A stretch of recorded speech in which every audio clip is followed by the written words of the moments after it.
Doctor, buenas tardes, gracias por atendernos y por tomarse el tiempo.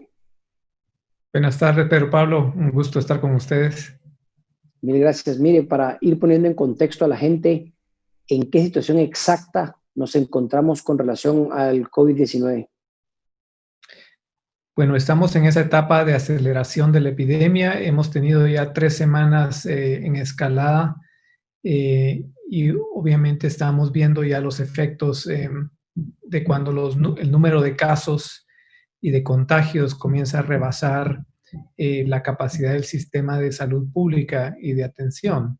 Eh, Creo poder decir que obviamente no todas las camas hospitalarias están llenas de COVID, pero por ejemplo el Hospital Roosevelt tiene destinadas 120 camas y el Hospital General San Juan de Dios casi 100 camas al tratamiento de pacientes con COVID, y esas camas ya están llenas. Como sabemos también que la capacidad en el Parque de la Industria y la capacidad en Villanueva está llegando también ya a lo destinado, ¿no? Pero todavía tenemos posibilidad de tratar a las personas.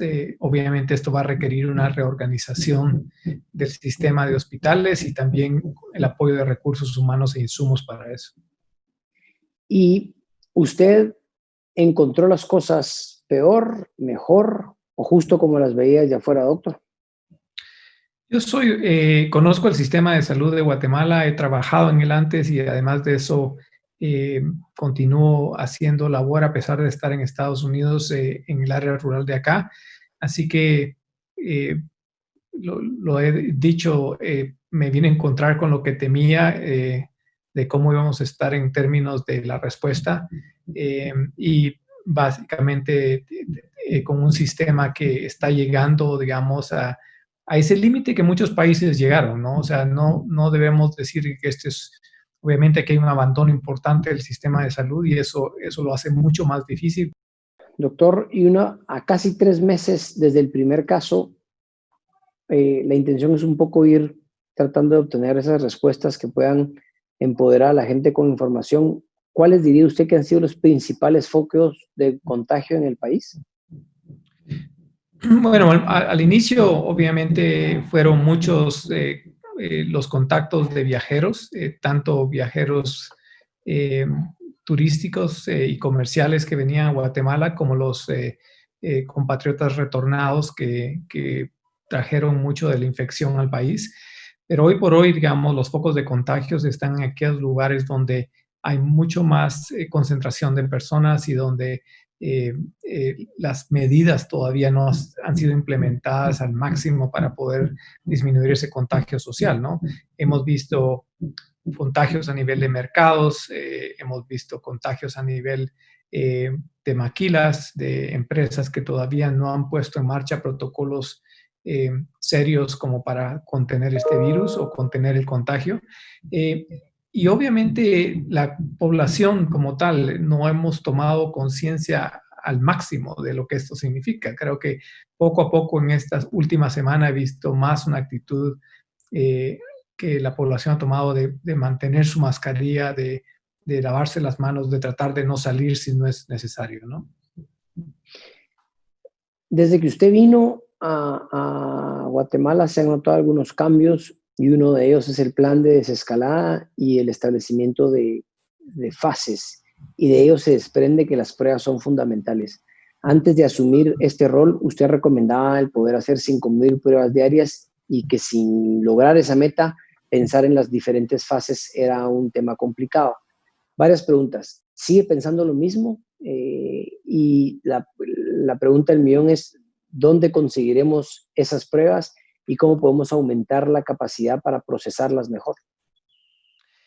Sigo pensando exactamente lo mismo porque ese número es un número estimado que nos dice la capacidad que debiéramos tener para poder no solo diagnosticar a las personas en este momento, sino que eventualmente poder llegar a identificar dónde van a ser los brotes cuando la desescalada comience, ¿no? Eh, la limitante más grande que tenemos hoy es que no tenemos suficientes máquinas para hacer el procesamiento de pruebas y su disponibilidad a nivel internacional es limitada y no tenemos una red de laboratorio regionalizada para esto, pero el Ministerio de Salud ha hecho trabajo para poder comenzar a hacer este proceso. Pero la comisión acaba de trabajar rápidamente esta última semana con varios de los hospitales para hacer pruebas de una segunda tipo de test o de pruebas que tenemos que se llama la prueba de antígeno. Es una prueba que es muy rápida, puede hacerse en un laboratorio que no es tan especializado como para la prueba molecular y nos va a permitir a nivel de los hospitales poder aumentar esa capacidad de diagnóstico. Mis estimados es que probablemente vamos a poder duplicar el número de pruebas que estamos haciendo ahorita en cuestión de las próximas 2 semanas y eso nos va a acercar más a ese número de 5,000 pruebas por día que necesitamos. Y ese tipo de pruebas que usted menciona, ¿qué tan confiables son o cuánto es su nivel de precisión? Pues nosotros hablamos de algo que se llama sensibilidad, que es la capacidad de detectar un caso positivo. Estas pruebas tienen una sensibilidad que va del 75 al 90%. ¿Qué significa esto? Que si lo aplicamos en personas que llegan a los hospitales con síntomas para ser atendidos, esta prueba va a diagnosticar casi a 8 o 9 de cada 10 personas que tienen la infección. Pero va a haber 1 o 2 personas en la que la persona tiene la infección, pero la prueba sale negativa, y eso llamamos un falso negativo. En ese caso, el protocolo que acabamos de diseñar y que va a ser liberado, esperamos para el día de mañana, le pide a los laboratorios que entonces manden esos negativos para una prueba de PCR molecular. Y eso lo que nos hace es que no solo nos hace ahorrar en tipo de pruebas moleculares, pero le permite básicamente reforzar el diagnóstico a nivel de todo el sistema nacional. Así que es una prueba muy confiable en el sentido que si sale positivo, es realmente un caso positivo. Si sale negativo, 1 a 2 veces de cada 10 vamos a tener que hacer una prueba molecular para estar seguros de que ese no es un caso infectado. ¿Y ese tipo de pruebas, su abastecimiento estaría garantizado o sería mucho más fácil que las pruebas moleculares? Es un abastecimiento más fácil porque obviamente su producción en masa es mucho más sencilla. Ya hay cierta disponibilidad en Guatemala de esas pruebas y creemos que el gobierno de Corea, por ejemplo, está muy abierto a darnos esas pruebas para, como parte de una contribución a la respuesta de Guatemala. Doctor, una pregunta. ¿Cuántas personas se tienen en cuarentena el día de hoy y cuál es el protocolo establecido ahora? Antes se hacían pruebas solo a las que presentaban síntomas. ¿Ese sigue siendo la política oficial o ha tenido alguna variación? No, tenemos más de 30,000 personas en cuarentena. Obviamente, el protocolo, digamos, es diferente dependiendo de dónde se detecte el caso, ¿no? Cuando nosotros detectamos un caso en el sistema de salud, ya sea un hospital o que alguien llega con síntomas a una clínica, por ejemplo, y le hacen la prueba, lo lógico es ir a rastrear a sus contactos. Significa que esta persona tiene que decirnos no solo su familia, pero con qué otras personas ha estado en contacto en los últimos días antes de que los síntomas comenzaran. Y esto conlleva a tener que hacer pruebas en estas personas que han estado en contacto para estar seguras de que algunas de ellas no sean positivas, pero tal vez no tengan síntomas y que sean los portadores del virus que transmite y contagia a otras personas alrededor de ellas.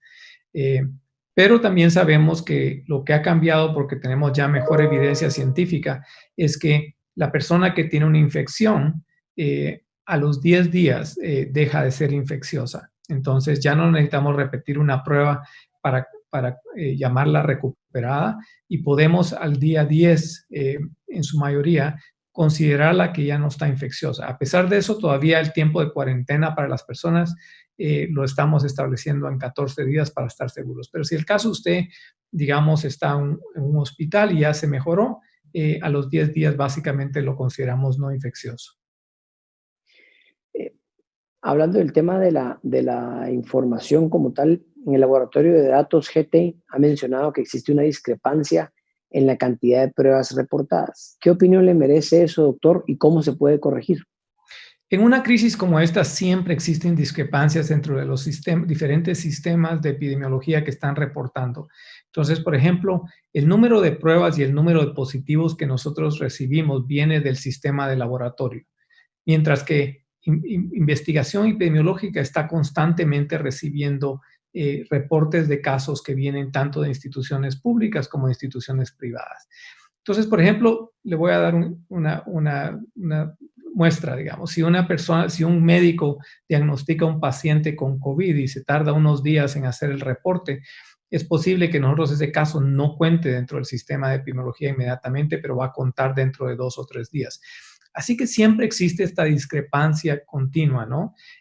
Lo que tiene que haber es un sistema que trate de hacerlo lo más rápido posible y lo más eficaz posible y que pueda autocorregirse rápidamente para ver la tendencia.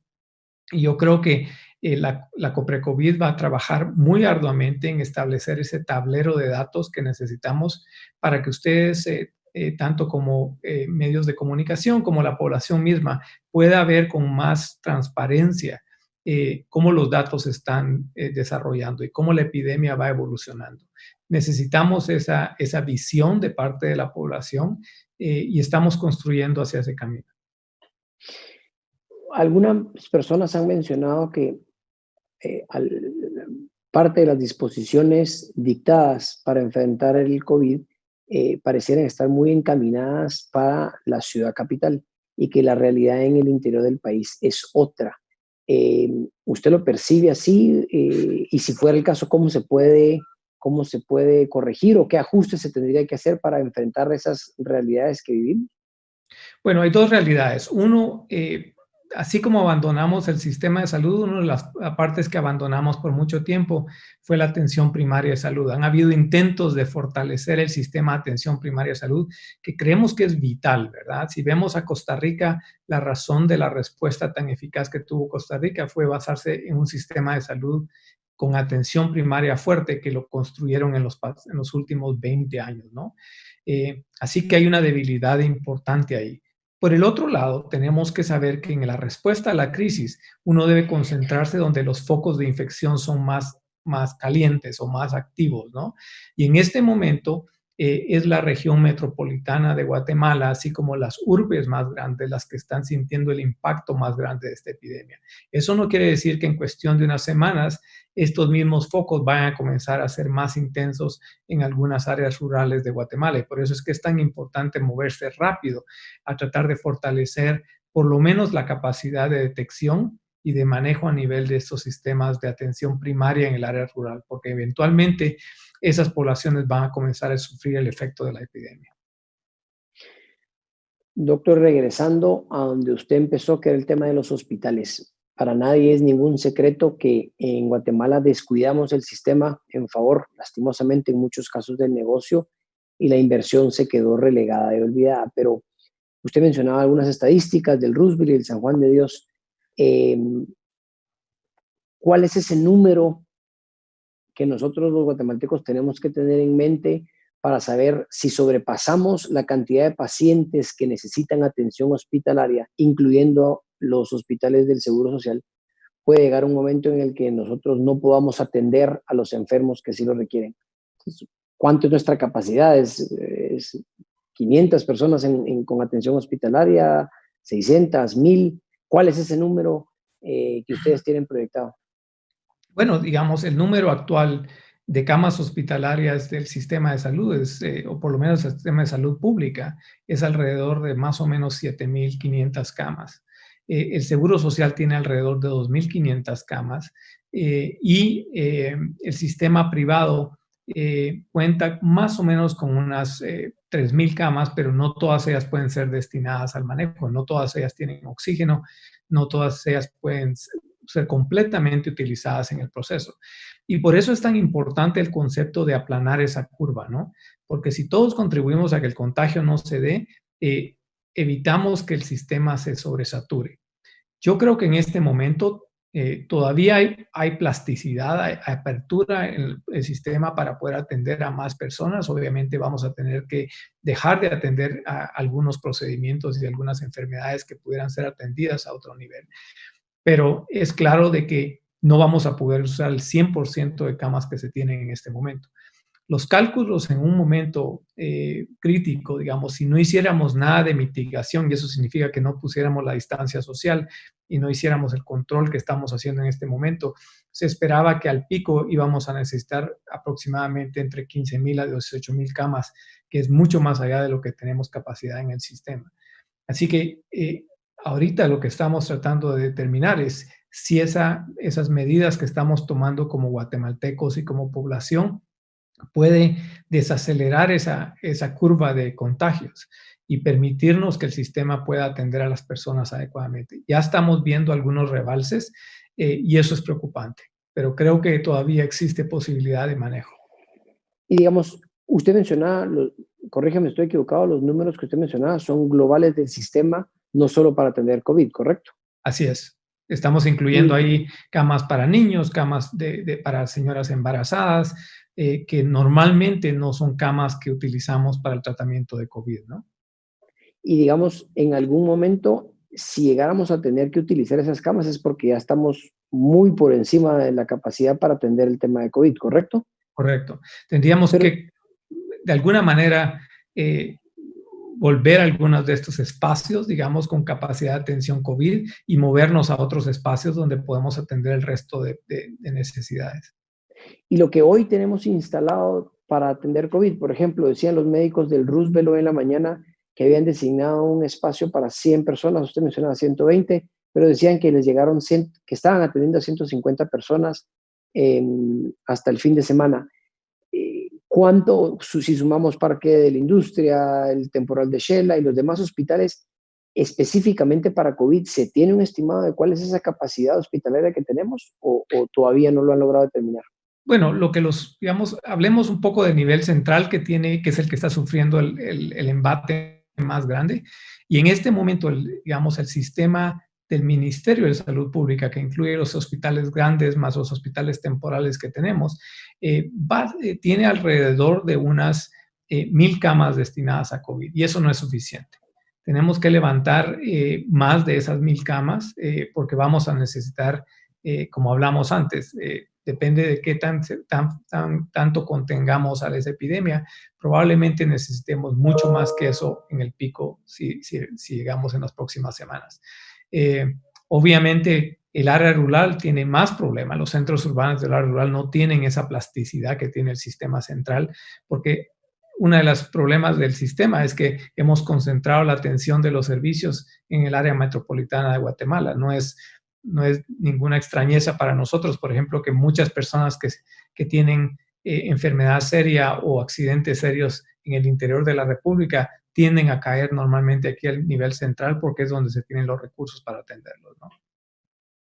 Y para que la gente pueda estar plenamente consciente de la situación, doctor, si llegáramos a tener la saturación del COVID, que esto ha ido caminando y por eso necesitamos aplanar la curva, si a eso le sumáramos como que algunas unidades especializadas como UNOP, Unicar y demás, se quejan que la falta de fondos les ha conllevado algunas complicaciones.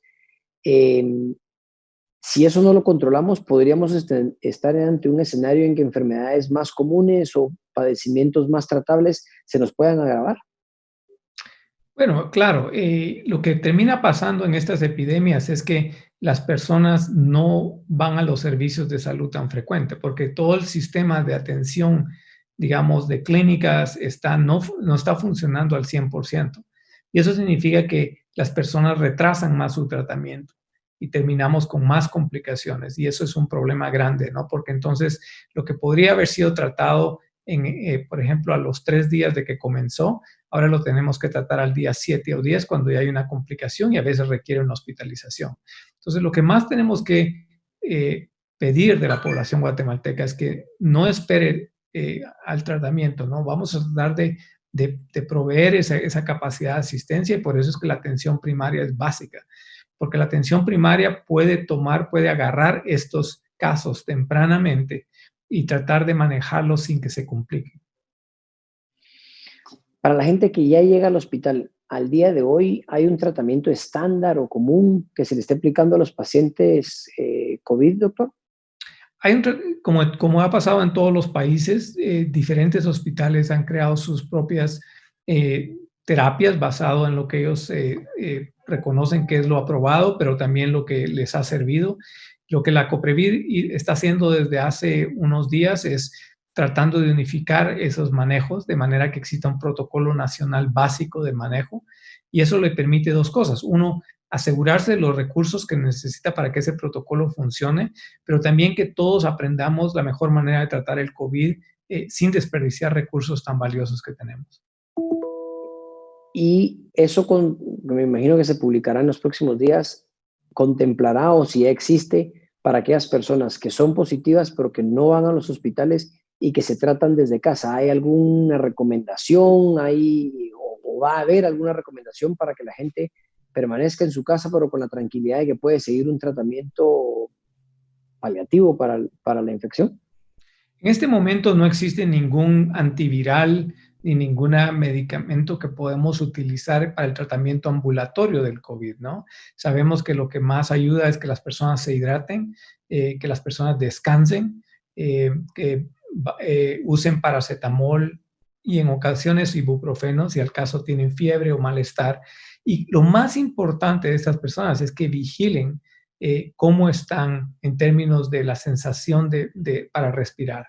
Si uno comienza a sentir presión en el pecho o comienza a sentir que hay una dificultad para respirar, que cuesta inhalar el aire, digamos, o la fiebre se vuelve muy persistente, esos son signos que nos debieran alertar que es tiempo de regresar al hospital si usted ya fue una vez, o de ir al hospital si nunca ha ido, y ir tempranamente, no esperar pensando que esto se le va a pasar, sino que realmente atender el servicio temprano, porque en ese caso podremos comenzar terapia temprana.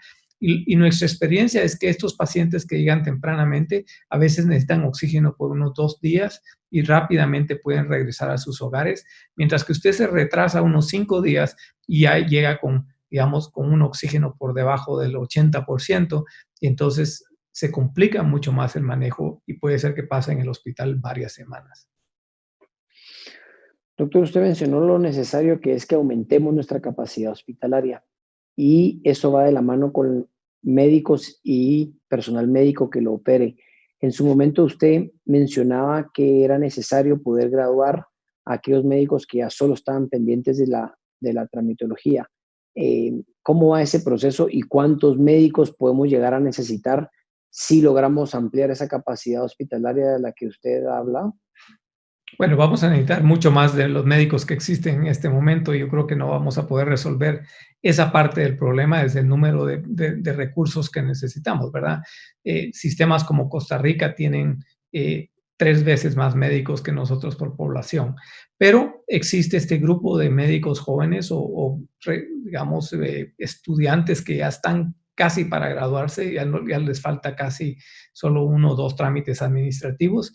Y la COPRECOVID ha tenido ya reuniones con los decanos de medicina y las escuelas formadoras. Hemos tenido ya una preliminar conversación con el Colegio de Médicos y me encuentro positivamente con el hecho de que la mayoría de ellos están tratando de hacer lo mejor para que aceleremos este proceso.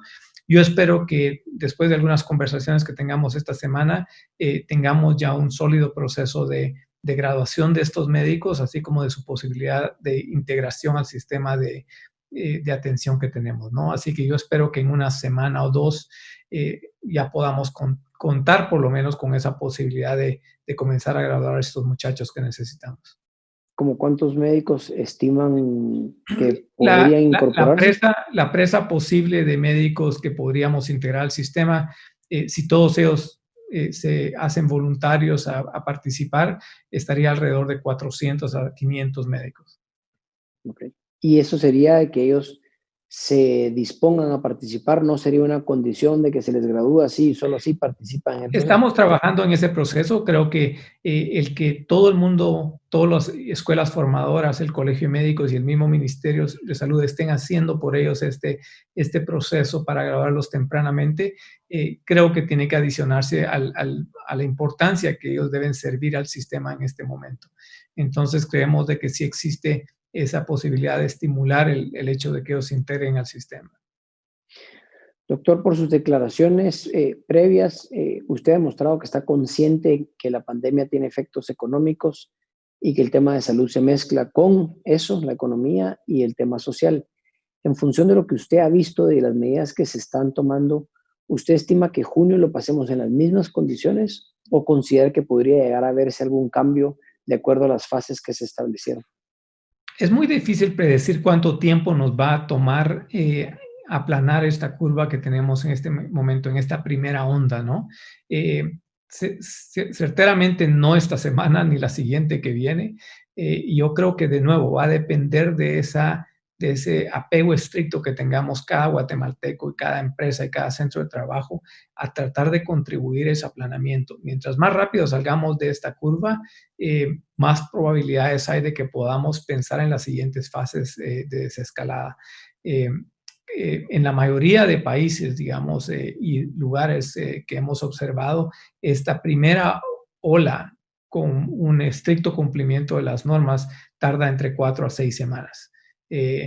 Podríamos decir que pudiéramos haber contado el inicio hace 2 semanas, así que por lo menos yo estimaría que junio va a ser un mes muy difícil para nosotros, muy crítico, y que espero que a partir de eso comencemos ya la disminución que estamos esperando. Doctor, y algunas, principalmente padres de familias a lo largo y ancho del país, pues ven con alguna consideración el tema de las escuelas y de los colegios. Usted mencionaba que eso es lo último que va a pasar. Eh, Cuando eventualmente se diera mucho más allá, eh, ¿han pensado en algún protocolo? ¿Se tiene establecido? ¿Irían por grupos, maestros y alumnos para tratar de ubicar focos de contagio? ¿O todavía no hay nada definido en ese sentido? No, hay trabajo activo. Las universidades ya están trabajando en el inicio de sus protocolos. El Ministerio de Educación, así como digamos, los colegios, están tratando de organizarse para ya comenzar a ver cuáles son los modelos que nos van a servir para esa apertura de escuelas. Pero de nuevo, este es un área que sí sabemos con certeza que aumenta el índice de contagios. Y lamentablemente la mayoría de las escuelas tanto públicas como privadas, están relativamente hacinadas, ¿no? Y eso hace que la posibilidad de contagio sea mucho mayor. Yo creo que vamos a tener que dar el salto y pasar a una combinación de educación que sea más eficaz y que le permita a los alumnos trabajar parte desde casa y probablemente hacer algunas actividades en la escuela que nos permita hacer esa prevención que no impacte tanto a la epidemia, ¿no? Doctor, ya para terminar, toda crisis trae oportunidades y sin duda alguna necesitamos enfrentar los vicios de nuestro sistema de salud que ha sido cooptado por las mafias y también se ha visto facilitado por el olvido que los ciudadanos hemos tenido y que no hemos ejercido nuestro rol. ¿Qué debemos hacer para cambiar la realidad de este sistema y que, pues, primero Dios, no volvamos a vivir una pandemia en no sé cuántos años, pero que cosas que eran tan sencillas a veces que nuestro sistema no podía atender porque desatendimos ese capa, la primera capa del sistema y demás que nos han tenido en estas situaciones complicadas? ¿Qué recomendación podría usted emitir para que los diferentes actores de la sociedad podrían involucrarse en un proceso en que paralelo al enfrentamiento de la pandemia del COVID podamos asegurarnos que estas condiciones en Guatemala no se sigan convirtiendo en la regla? Bueno, yo creo que pasa por darle prioridad a ese sistema de salud que nosotros hemos abandonado. Hoy por hoy se hace más claro de que todos debiéramos estar dispuestos a pagar más por ese sistema de salud. ¿Y eso qué significa? Significa que no podemos seguirle dando al sistema medio punto del Producto Interno Bruto. La mayoría de sistemas que necesitan un sistema de salud fuerte necesitan una inversión del Producto Interno Bruto probablemente 5 a 10 veces más que lo que hoy estamos poniendo, ¿no? Y eso significa repriorizar ese sistema de salud. Creo que esta pandemia nos ha dejado entender que mucho de la pobreza que existe en Guatemala atraviesa por un sistema de salud que no le provee esa red de soporte a la mayoría de guatemaltecos. Hoy por hoy en Guatemala, de cada quetzal que las personas invierten en su salud, ellas pagan de su bolsa 70 centavos de ese quetzal. O sea, el sistema solo es capaz de darles un tercio del costo de la salud. Y en la mayoría de países, ese costo, esa provisión es casi el 90% del gasto, ¿no?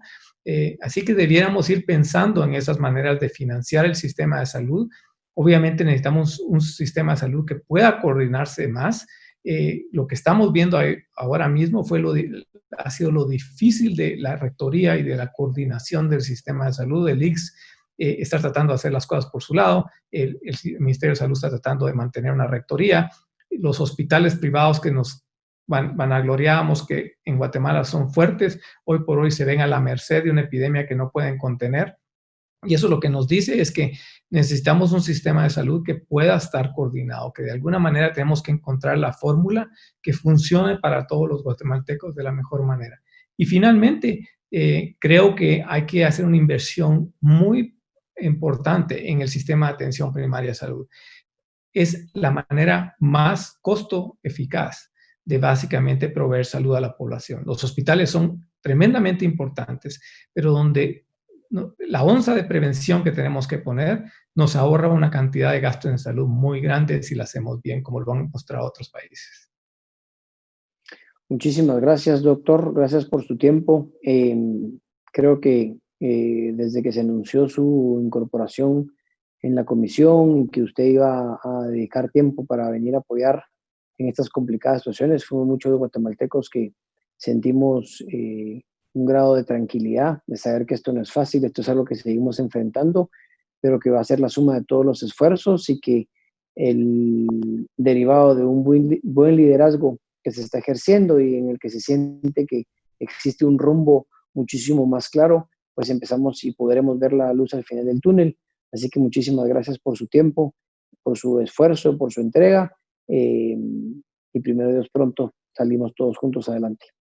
Gracias, Pedro Pablo, y de nuevo gracias por el trabajo que ustedes hacen también de informar a la población y de nuevo vamos a salir de esto todos juntos y nos cuidamos. Muchísimas gracias, doctor. Hoy. Gracias. Gusto de irlo y gracias por hacer el tiempo. Igualmente a usted, Pedro Pablo. Chao.